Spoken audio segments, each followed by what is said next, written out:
Vamos abrir a palavra do Senhor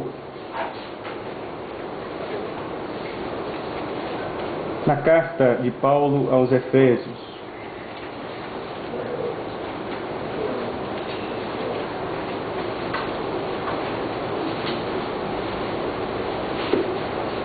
Capítulo 1.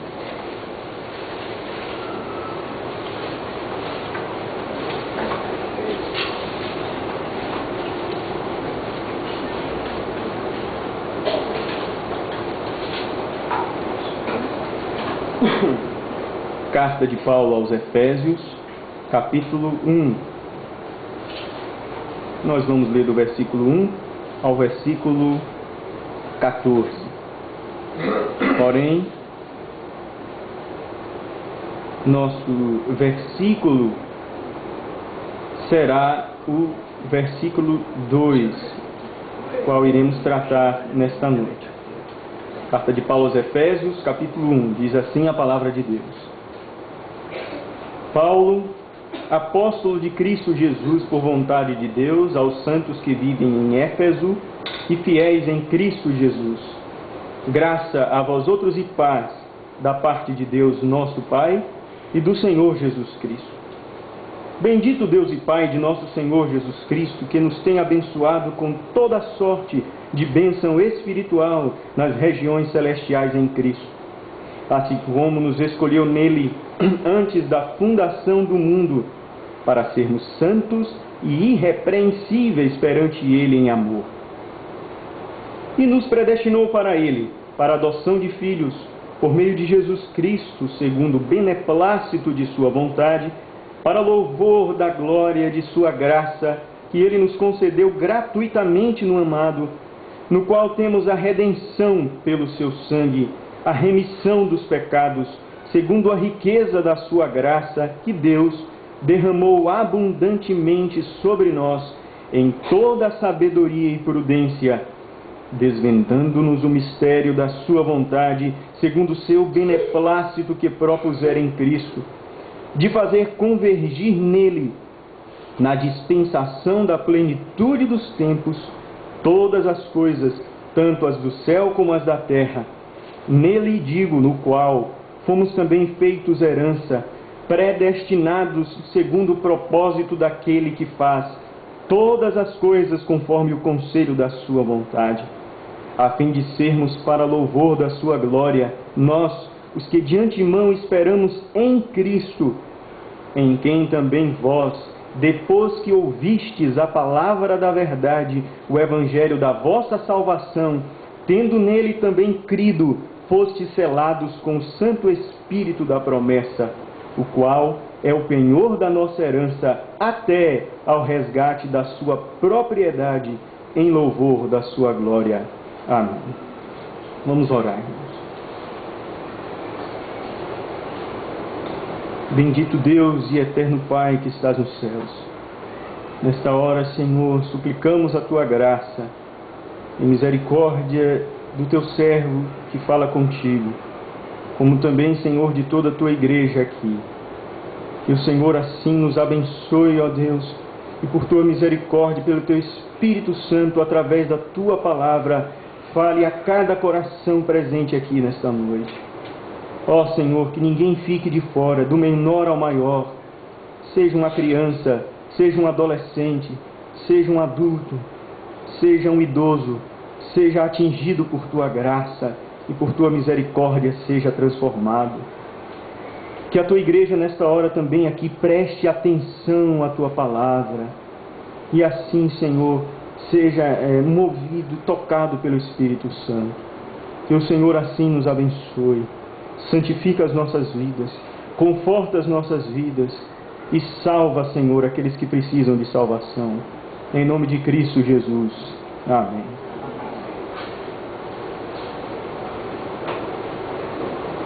Irmãos, nós temos falado acerca desta carta de Paulo aos Efésios.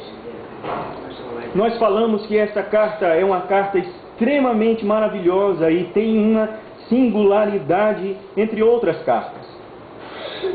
Nós falamos que aqui o apóstolo Paulo não está apenas se detendo e se preocupando com a doutrina que ele iria explicar.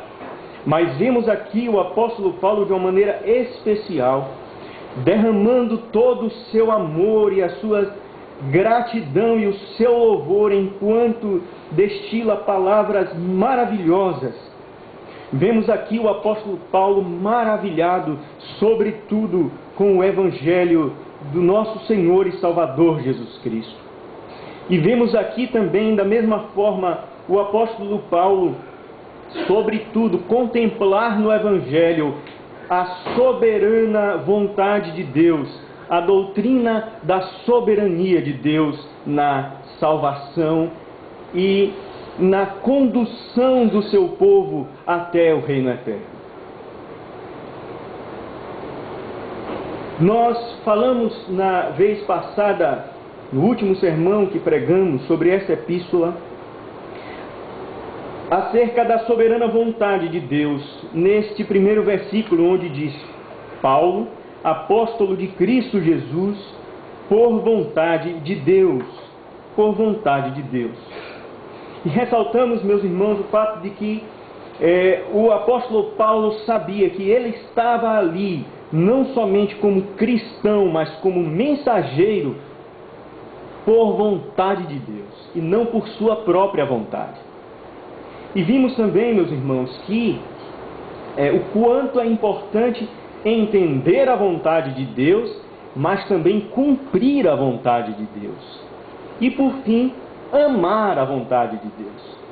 Então vimos que não basta apenas sabermos, entendermos acerca da vontade de Deus.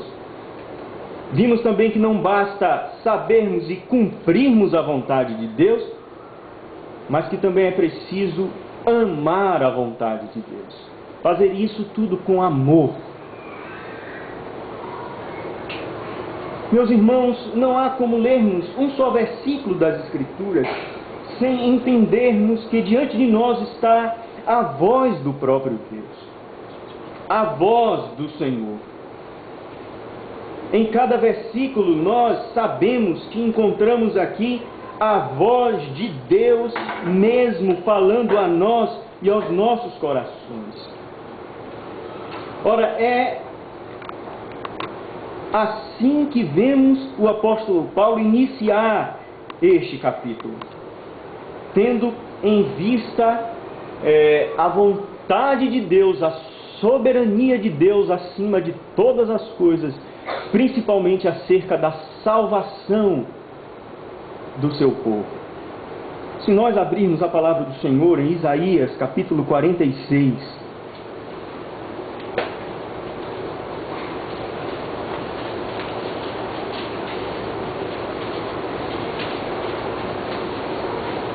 no versículo 10, nós veremos exatamente aqui o entendimento do apóstolo Paulo acerca disso.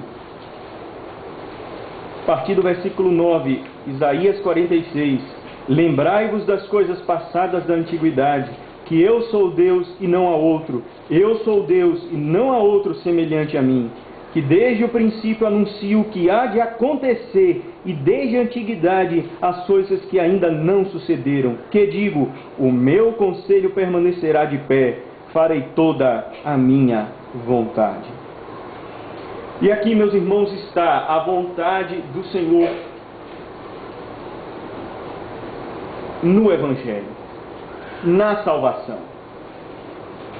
Seria, portanto, meus irmãos, estranho nós simplesmente crermos na soberania de Deus e na vontade de Deus sobre as demais coisas, mas acerca da salvação do seu povo, esta vontade ser limitada à vontade humana.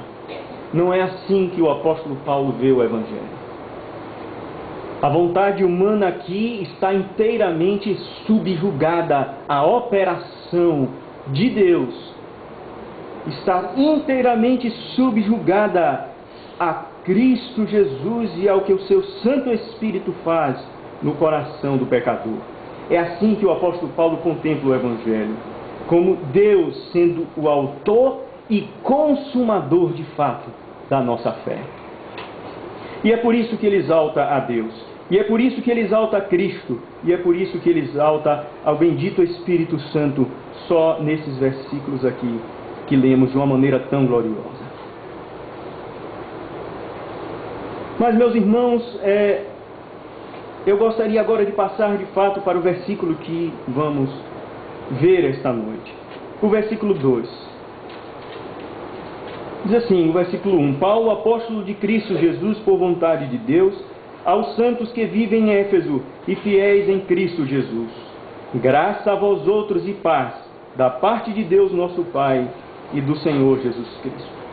E especialmente, nesta noite eu gostaria de falar acerca dessas duas palavras, graça e paz. Graça e paz. Ora, graça e paz são benefícios que nós gozamos como cristãos. São benefícios maravilhosos, meus irmãos, e que, infelizmente, muitas vezes nós não nos apercebemos disso. Se de fato você é um cristão, está com você a graça e a paz. Mas acontece que muitos cristãos vivem como os ímpios, sem perceber que em cada um deles está a graça e a paz de nosso Senhor e Salvador Jesus Cristo. Acontece que os cristãos hoje vivem extremamente preocupados com a sua vida aqui na terra, com seus afazeres, com seu trabalho, com seus estudos. Os cristãos ficam muito preocupados com seus próprios interesses, e é próprio da nossa carne isso. Mas esquecemos, meus irmãos, da graça e da paz que o Senhor implantou em nossos corações através de Cristo Jesus. E nesta noite eu gostaria de fazer com que, pela graça e misericórdia do Senhor, os irmãos pudessem estar lembrados acerca da graça e da paz que habita em cada um, que aqui de fato é um servo de Deus, se de fato sois de Cristo Jesus.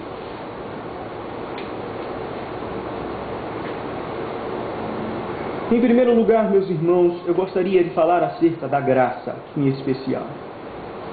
A graça, meus irmãos, podemos dizer assim que é o início da paz.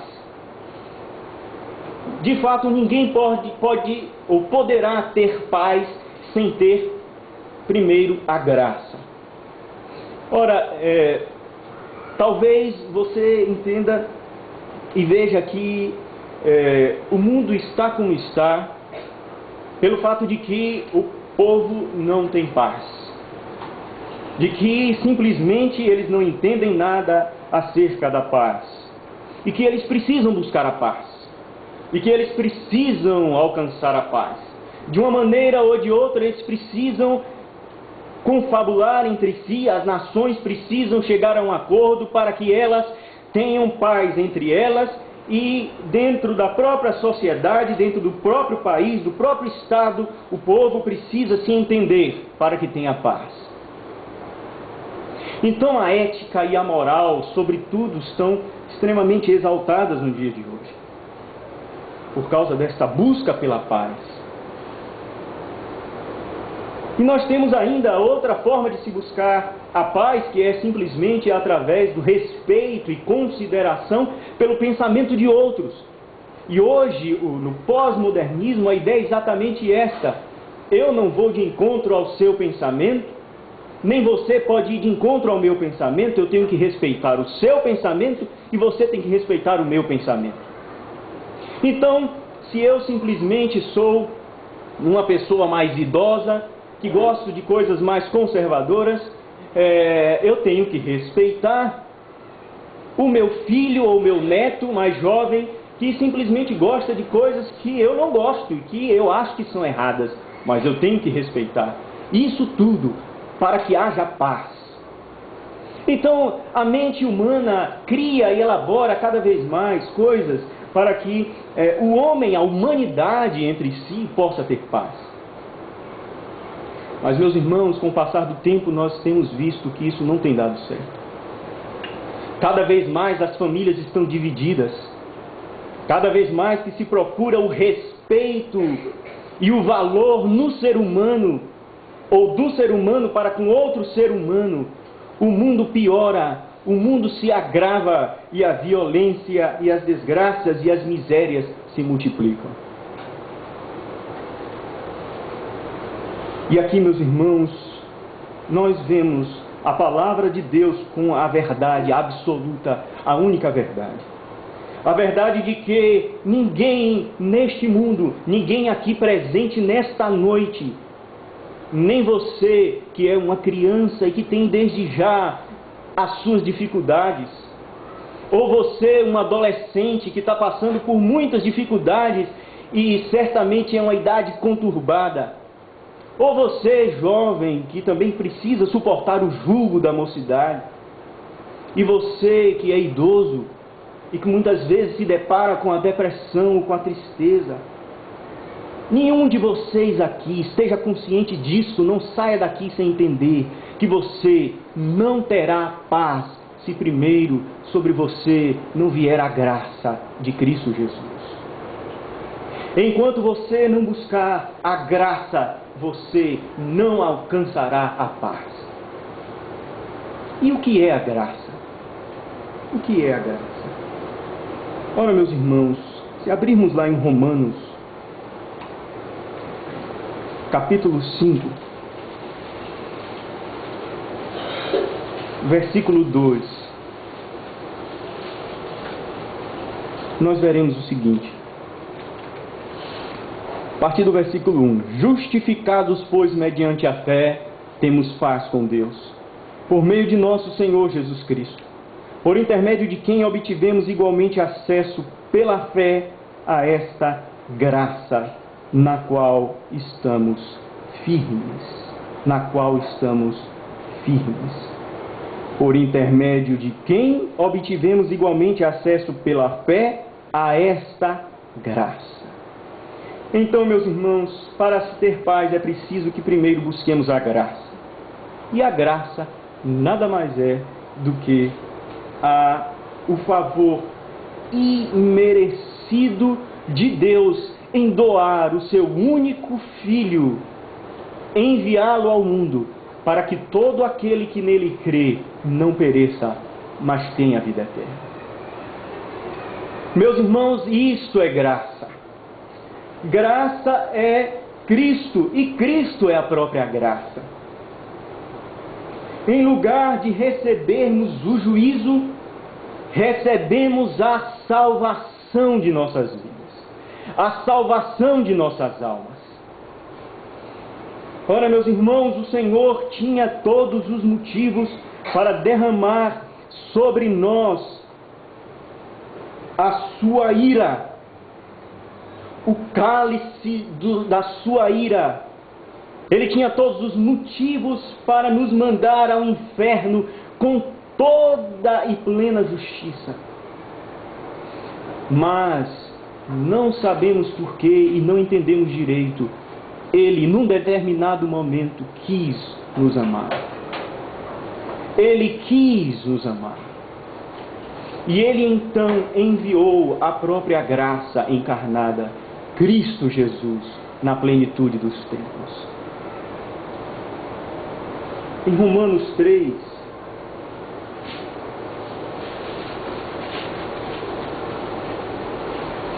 versículo 24, nós vemos o seguinte: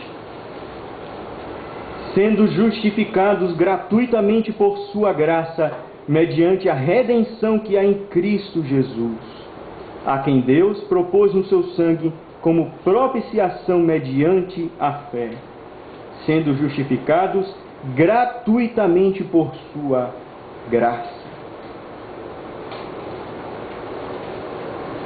Ora, meus irmãos, a condição do homem era deplorável. A minha condição, a sua condição, era de simplesmente separado de Deus e odiando a Deus. Nós não estávamos simplesmente separados de Deus, mas todos aqueles que estavam separados de Deus também odiavam a Deus, ignoravam a Deus e o rejeitavam. E nós todos éramos assim. Nós todos vivíamos assim. É esta a condição do ser humano. É esta a condição de cada um que está longe desta graça. Ele vive a sua vida para si mesmo, para os outros, ignorando a existência e a misericórdia e o amor de Deus. Mas, meus irmãos, temos aqui o apóstolo Paulo, que contemplando todo o Evangelho em Cristo Jesus, não poderia começar esta carta sem mencionar a graça e depois a paz. Essas palavras não estão soltas aqui. Elas não foram colocadas aqui por acaso. Elas não foram jogadas simplesmente. Aqui há uma ordem e é preciso entender que graça e paz vem nessa ordem, porque jamais o homem terá a paz sem antes obter a graça e a bênção da salvação em Cristo Jesus. Então, meus irmãos, este é o primeiro ponto. E este ponto nos leva a entendermos mais sobre a graça. Até aqui nós temos falado e mencionado acerca daquilo que o ímpio pode alcançar, se buscar de todo o coração, se entregar à misericórdia, se arrepender de seus pecados. Mas, meus irmãos, há algo mais sobre a graça que nós precisamos entender, e que é próprio daqueles que já alcançaram a salvação em Cristo Jesus. Na verdade, a graça, ela não atinge apenas o ser humano na sua conversão. Ela permanece com o cristão até toda a eternidade. E é isso que nós muitas vezes nos esquecemos. Nós ouvimos falar muito sobre a graça no que diz respeito à salvação. E nós sabemos que fomos salvos pela graça, porque nada fizemos por isso, mas o Senhor nos concedeu. Pelo contrário, merecíamos o juízo de Deus, mas Ele, pelo seu infinito amor, derramou a sua grande compaixão sobre o pecador que estava lá imerso na lamaçal de seus pecados e o trouxe para o reino do Filho do seu amor. Mas é preciso, meus irmãos, que entendamos que a graça não se restringe a isso. Ela vai além. E ela se estende a tudo que recebemos com essa salvação. E é isso que precisamos, como cristãos, entender e compreender.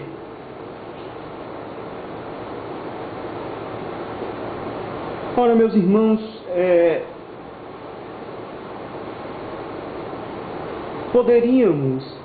poderemos estar vivendo uma vida cristã muito medíocre. Uma vida cristã que simplesmente não contempla tudo aquilo que o Senhor nos ofereceu e que está à nossa disposição. Nós simplesmente podemos passar boa parte da nossa vida sem atentarmos para todas as graças e misericórdias e bênçãos que o Senhor tem para as nossas vidas. E cada vez, meus irmãos, que nós entendemos mais acerca das Escrituras, cada vez que nós nos debruçamos mais para ler e compreender as Sagradas Escrituras, nós somos mais e mais cheios do entendimento desta graça e de todas as bênçãos e promessas que o Senhor tem derramado sobre nós. E tudo é graça. Mas acontece que ficamos tão preocupados, tão isolados dentro de nosso próprio mundo, dentro de nossos próprios escapes, dentro de nossa própria sabedoria, confabulando maneiras de sermos felizes, de termos paz, ou simplesmente vivemos lamentando, chorando, angustiados, e não paramos para aprender e descobrir mais sobre os mistérios que a salvação estão envolvidos na salvação, e que nós temos à nossa disposição, e simplesmente não usamos, simplesmente porque não entendemos, simplesmente porque tentamos viver de acordo com os nossos moldes. Mas, meus irmãos, eu digo a cada um aqui presente esta noite, que pare de tentar viver e pare de tentar buscar soluções para a sua vida em qualquer outro lugar, se não no entendimento e na compreensão cada vez maior das Sagradas Escrituras. Porque é nelas que estão contidos todas as bênçãos derramadas sobre o povo de Deus. Simplesmente é na palavra de Deus que está contido todo o tesouro e toda a sabedoria. E eu digo a você esta noite, pare imediatamente de buscar solução em qualquer outra coisa, e faça um propósito com o Senhor, e diga a Ele que você irá, a partir de então, buscar a paz, tão somente nas graças que o Senhor tem derramado em cada versículo espalhado pelas Sagradas Escrituras. Meus irmãos, quantas coisas nós não obtivemos pela graça do Senhor Jesus Cristo e pela soberana vontade de Deus. Nós vemos aqui e lemos no versículo 4 deste mesmo capítulo que nós fomos escolhidos, assim como nos escolheu nele antes da fundação do mundo. Você pode imaginar o que é isso? Você pode imaginar que é o Senhor contemplando milhares e milhares de pessoas e dizendo simplesmente: este aqui eu não quero, mas eu quero a Cláudia. Este aqui vai para o inferno, mas este aqui vai para o céu, porque eu quero amá-lo. Isto é escolha. Isto é escolha. Ele nos escolheu. Você já tentou entender isso? Talvez você olhe para o lado e pense assim, para o ímpio, um ímpio que está do seu lado, e você medite e pense: talvez este meu colega de trabalho não seja um eleito.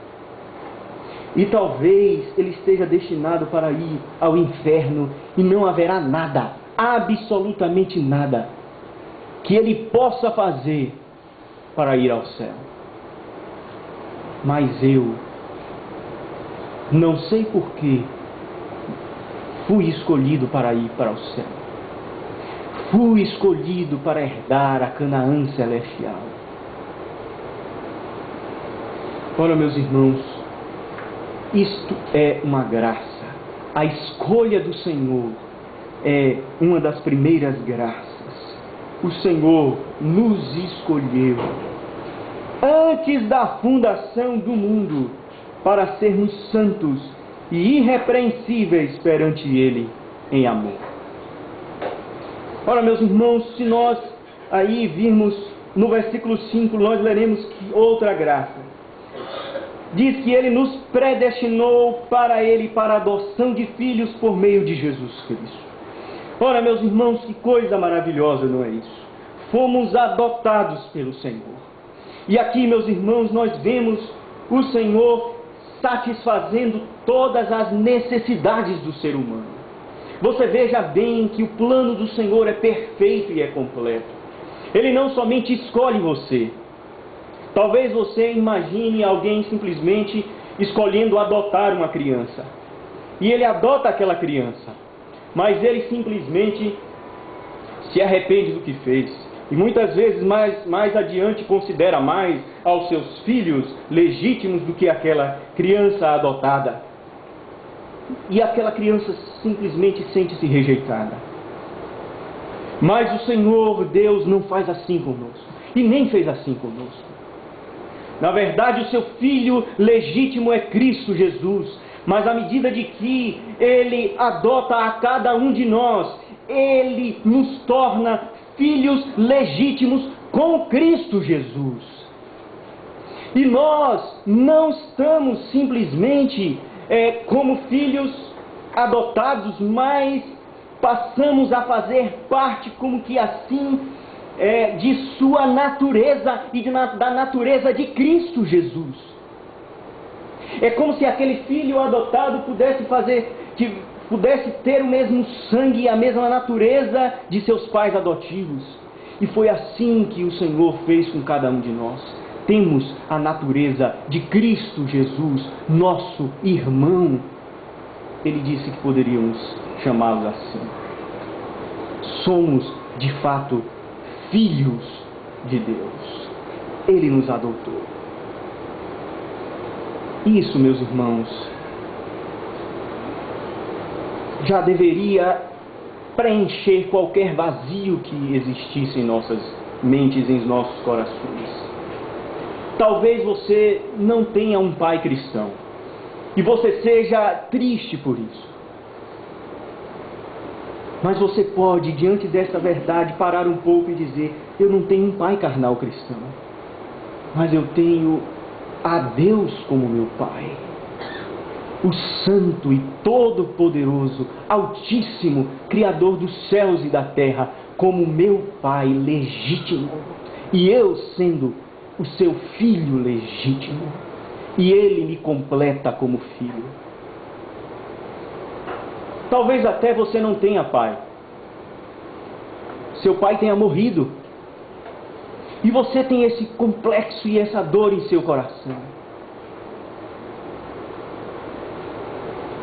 E você sente uma falta tremenda. Mas nós vemos o Senhor Deus falar que ainda que um pai e uma mãe rejeite ao seu filho, Ele jamais rejeitaria um de seus filhos. E você pode ter certeza que por mais que seu pai tenha morrido, todas as suas necessidades de filho serão atendidas em Deus. Porque Ele é o seu pai legítimo.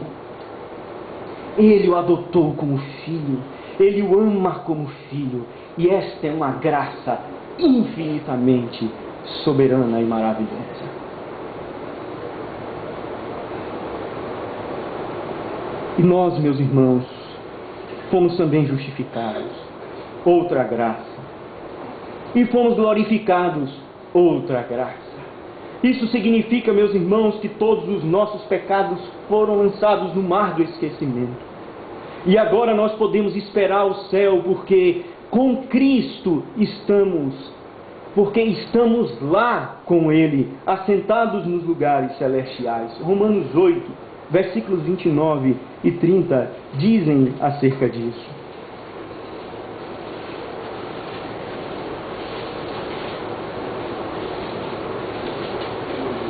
Porquanto aos que de antemão conheceu também os predestinou, para serem conformes à imagem de seu Filho, a fim de que ele seja o primogênito entre muitos irmãos. E aos que predestinou, a esses também chamou. E aos que chamou, a esses também justificou. E aos que justificou, a esses também glorificou. Ora, meus irmãos, que graça do Senhor magnífica! O salmista diz: a graça do Senhor é melhor do que a vida.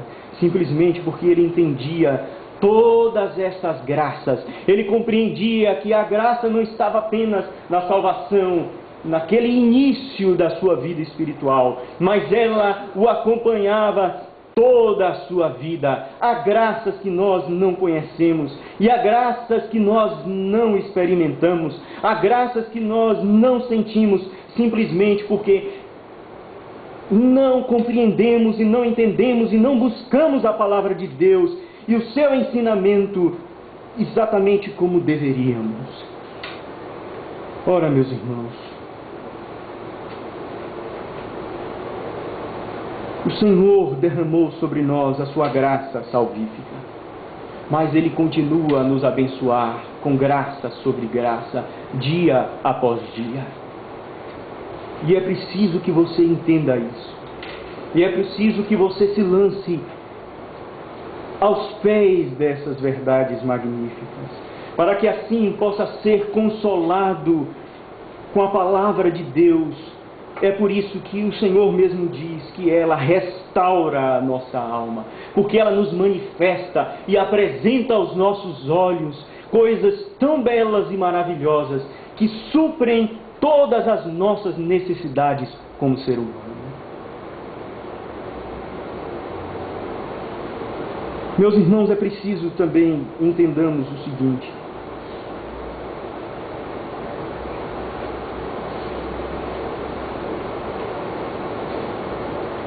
que a graça de Deus, ela vem como uma bênção consoladora. Toda esta realidade nos consola enquanto estivermos neste mundo, enquanto peregrinarmos por este mundo. E foi a compreensão desta graça e dessas graças, podemos dizer assim dessa forma, que sustentaram os nossos pais espirituais, que sustentaram os reformadores, que sustentaram os puritanos, e que sustenta tantos servos de Deus hoje em dia que se debruçam diante dessas verdades. Ora, meus irmãos, o grande problema é que muitas vezes vivemos como ímpios. Nós não podemos viver como tais. Os ímpios nada entendem da graça. Os ímpios nada sabem acerca da graça. Os ímpios nem podem imaginar o que seja estas graças. E é por isso que eles tentam de todos os modos satisfazer a si mesmos. Eles criam maneiras e formas de satisfazerem a sua vida, de darem paz e tranquilidade à sua existência. E é triste pensar, meus irmãos, que muitos cristãos hoje, dentro da igreja, dentro das igrejas, vivem em profunda angústia e tristeza, simplesmente porque não se apercebem das graças que o Senhor já alcançou por nós, mediante a salvação em Cristo Jesus.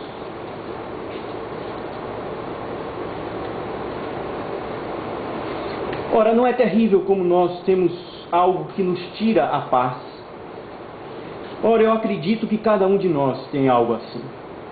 Todos nós temos algo que tira a nossa paz. Por mais que você esteja bem financeiramente, em outro aspecto há algo que tira a sua paz. Por mais que você seja um jovem, ou um adolescente, ou uma criança que seja cheia de saúde, há outras coisas que tiram a sua paz. E como adolescente e como criança, talvez isso perturbe mais ainda, porque fica mais difícil de descobrir o que é. Mas muitas vezes, como adultos e velhos e idosos, temos também coisas que tiram a nossa paz, e nós sabemos o que é, mas o pior de tudo, sabemos que, humanamente falando, essas coisas jamais nos deixarão. É impossível que elas nos deixem. Como exemplo disso, meus irmãos, nós temos o próprio apóstolo Paulo. O apóstolo Paulo tinha um espinho na carne e ele orou, e orou, e orou, mas o Senhor disse o que a ele? A minha graça te basta, porque o meu espírito se aperfeiçoa na fraqueza.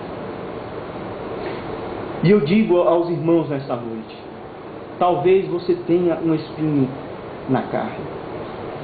Vocês já viram como o espinho incomoda terrivelmente?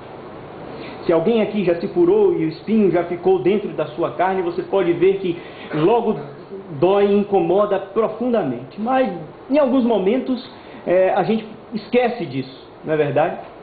Ele está lá, mas a gente esquece e nos distraímos com algumas coisas. Mas logo depois, esbarrar o lugar ou qualquer coisa já incomoda e dói novamente. E assim fica sucessivamente enquanto você não tira esse espinho. E enquanto ele está ali, ele vai incomodar, uma hora ou outra. Por mais que por um tempo dê uma trégua, daqui a pouco surge de novo a dor e o incômodo. Ora, o apóstolo Paulo não poderia ter a figura melhor para explicar a sua situação. Nós não sabemos o que o incomodava o apóstolo Paulo. Mas certamente era alguma coisa que o incomodava profundamente e o entristecia profundamente. E muitas vezes ele estava muito bem, mas de repente aquilo o incomodava e doía na sua carne. E não somente foi humanamente impossível que aquilo saísse, que aquilo fosse retirado, mas o próprio Deus não quis que aquilo fosse retirado. Talvez você hoje aqui tenha algo assim, que jamais vai ser retirado da sua carne. Jamais vai ser retirado da sua vida. E de que maneira, meus irmãos, podemos resolver isso?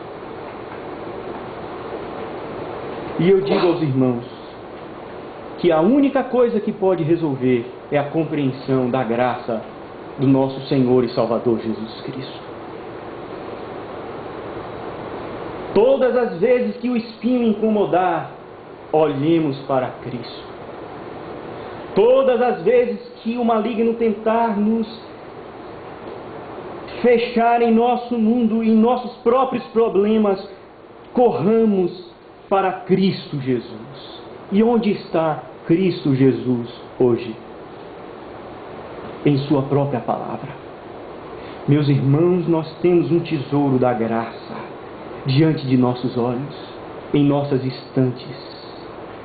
E nós simplesmente não utilizamos esse tesouro como deveríamos. Temos um tesouro da graça e nós nem buscamos compreender esse tesouro, nem experimentar de tudo aquilo que ele tem para nós, para a nossa vida. Mas, meus irmãos, muitos do passado souberam usar essa graça, esse tesouro. E nós podemos nos lembrar aqui de John Wesley. John Wesley tinha um espinho na carne, terrível. Era um homem extremamente metódico. Ele vivia a sua vida e tinha uma saúde muito boa. Muito mais do que seu amigo Whitefield, pregou no sermão de morte de Whitefield. E morreu com quase 100 anos. Levantava 4 horas da manhã e dormia 6 horas da noite. Não perdia um momento sequer do seu tempo em besteira. E não é à toa que ele foi o criador do metodismo. Certa feita alguém chegou para ele, quando ele era pequeno, e disse assim: Wesley, você quer almoçar em minha casa? Ele disse assim: o senhor me deixa eu pensar um pouco para dar essa resposta depois? E ele tinha a sua vida assim, equilibrada, controlada. Mas nem isso fez com que ele pudesse escapar do espinho na carne. E o espinho na carne era a sua mulher. Ah, que espinho terrível! Ah, como a mulher de John Wesley foi um fardo e um espinho na sua vida.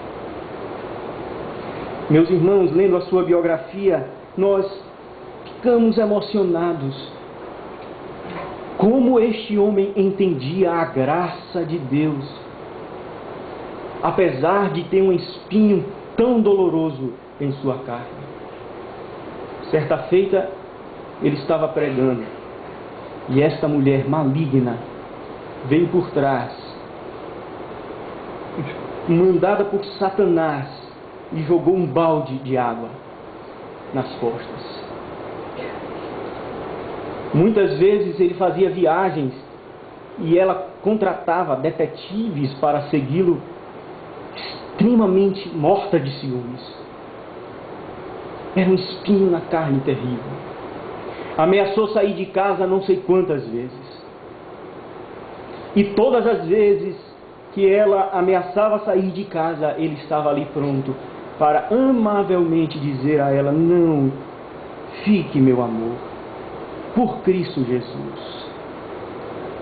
Certa feita ela saiu de casa e ele não parou de mandar cartas e cartas e cartas para que ela voltasse.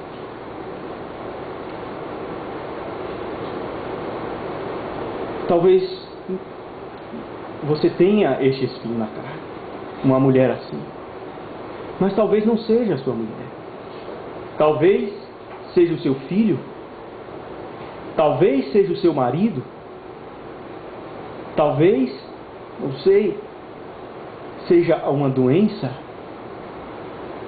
Mas, meus irmãos, por mais que esse espinho na carne, enquanto estivermos neste mundo, não saia, entendamos que a única maneira de encontrarmos alívio para ele é olharmos para Cristo Jesus e para a sua santa palavra.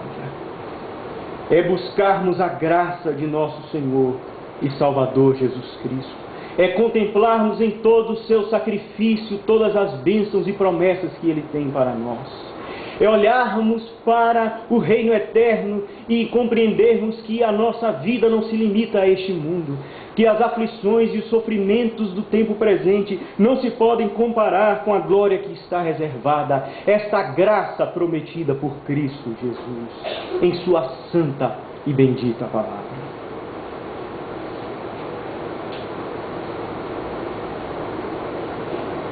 John Piper, em seu livro O Sorriso Escondido de Deus, nos mostra também outros servos de Deus que foram sustentados tão somente pela graça de Deus. E aqui nós temos, meus irmãos, eu gostaria de ler algumas passagens e frases destes puritanos. Aqui temos uma do puritano John Bunyan. John Bunyan, muitos sabem, viveu 12 anos na prisão, sofrendo terrivelmente, e escreveu O Peregrino, obra que nós não temos nem palavras para dizer de tão maravilhosa e grandiosa que é. Com todo o seu sofrimento, com toda a sua situação financeira precária, com a doença de sua filha que era cega, ele pôde dizer: nós também, antes que a tentação venha, pensamos que podemos caminhar sobre o mar, mas quando os ventos sopram, sentimos que começamos a afundar. E ainda assim, isso não nos traz nenhum bem? Não poderíamos viver sem tais mudanças da mão de Deus sobre nós? Nossa natureza carnal cresceria excessivamente se não tivéssemos nossos invernos no tempo apropriado. Disse que em alguns países as árvores crescem, mas não produzem frutos, pois não há inverno ali.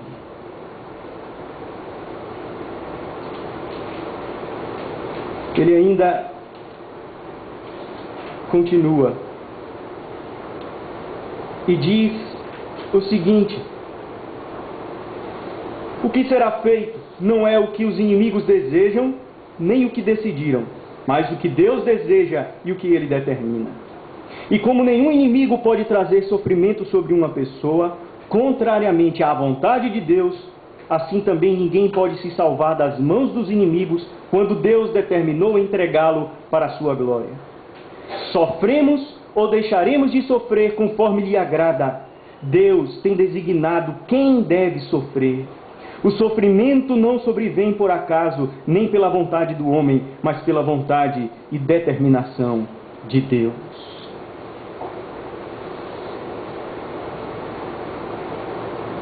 E por último, este servo de Deus diz o seguinte: eu tenho em poucas palavras lidado com isso para mostrar que nossos sofrimentos são ordenados e preparados por Ele. para que vocês possam sempre, quando tiverem problemas por causa do seu nome, não cambalear ou ficar incertos, mas ficar controlados, calmos, quietos em sua mente e digam: seja feita a vontade do Senhor. Quão amavelmente o Senhor procede para conosco, quando escolhe afligir-nos por um pouco de tempo, para que com bondade eterna possa ter misericórdia de nós. E por fim, meus irmãos, William Cowper, outro puritano, que sofreu com uma depressão profunda e chegou a pensar muitas vezes em suicídio, contemplou a graça de Deus de tal forma que pôde escrever hinos como este aqui. Fundo, em minas imensuráveis, de habilidade que nunca falha, Deus entesoura seus desígnios brilhantes e opera a sua vontade soberana. Não julgue o Senhor com débil entendimento, mas confie nele para a sua graça. Por trás de uma providência carrancuda, ele oculta uma face sorridente. Seus propósitos amadurecerão rapidamente, desvendando-se a cada hora. O botão pode ter um gosto amargo, mas a flor será doce. A incredulidade cega certamente errará, e esquadrinha sua obra em vão. Deus é o seu próprio intérprete, e ele o tornará claro. Ora, meus irmãos, o que é que sustentava mais esses homens, senão a graça do conhecimento de nosso Senhor e Salvador Jesus Cristo, da soberana vontade de Deus sobre todas as coisas? O que é que nesses momentos lhe dava paz, lhe dava tranquilidade? Era simplesmente compreender que nenhuma de suas confabulações, nenhum de seus esforços ou nenhuma força de seu braço ou de seu cavalo poderia garantir vitória, mas tão somente a graça do nosso Senhor Jesus Cristo. E por fim, meus irmãos,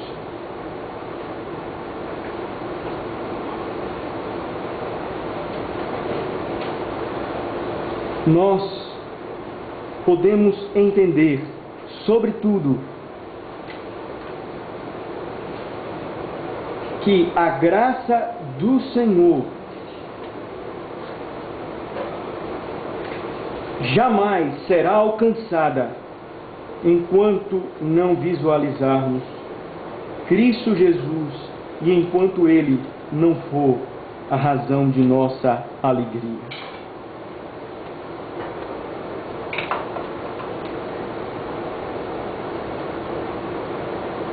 E para finalizar, eu gostaria de dizer aos irmãos que você jamais alcançará a paz.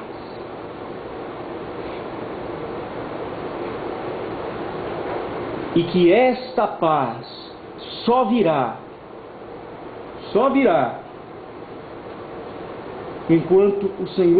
quando o Senhor Jesus Cristo virá para você e disser: deixo-vos a paz, a minha paz vos dou, não vos la dou como o mundo a dá. João 14, 27.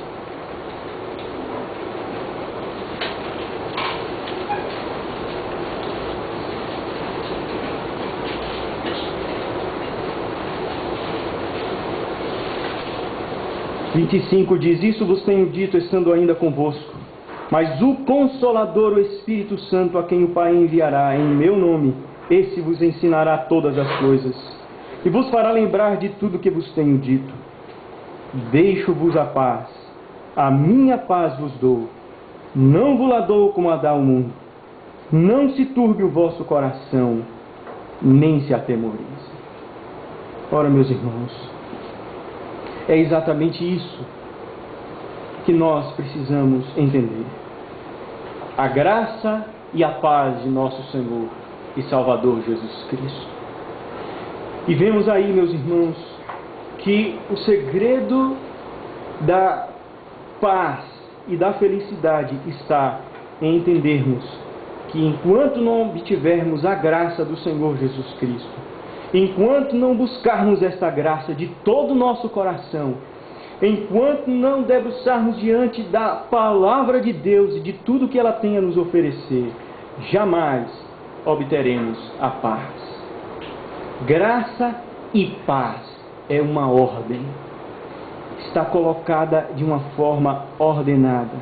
A graça primeiro e a paz depois. Então, meus irmãos, todos nós aqui, saiamos hoje com isso em nossa mente e em nosso coração.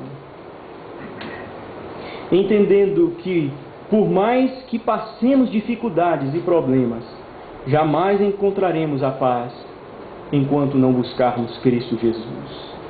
Se Ele não for a razão de nossa alegria, certamente jamais obteremos a paz. Busquemos então a Cristo. Busquemos conhecê-lo mais e mais. Busquemos entender tudo aquilo que Ele tem para nós. Busquemos debruçar nas Sagradas Escrituras. Cada um de nós aqui. Não adianta, meus irmãos, tentar qualquer coisa enquanto não abrirmos a palavra do Senhor e dedicarmos um tempo para o estudo e a meditação das Sagradas Escrituras e o conhecimento dela, jamais obteremos a paz. Jamais obteremos o consolo que só Cristo pode dar daquele espinho na carne que fere vez por vez e que dói profundamente em sua vida. Cada vez que o espinho incomodar, olhe para Cristo Jesus. Cada vez que o espinho incomodar, busque conhecer mais a Cristo Jesus e todas as suas promessas que Ele tem para a sua igreja. Amém. Meus irmãos, fiquemos de pé.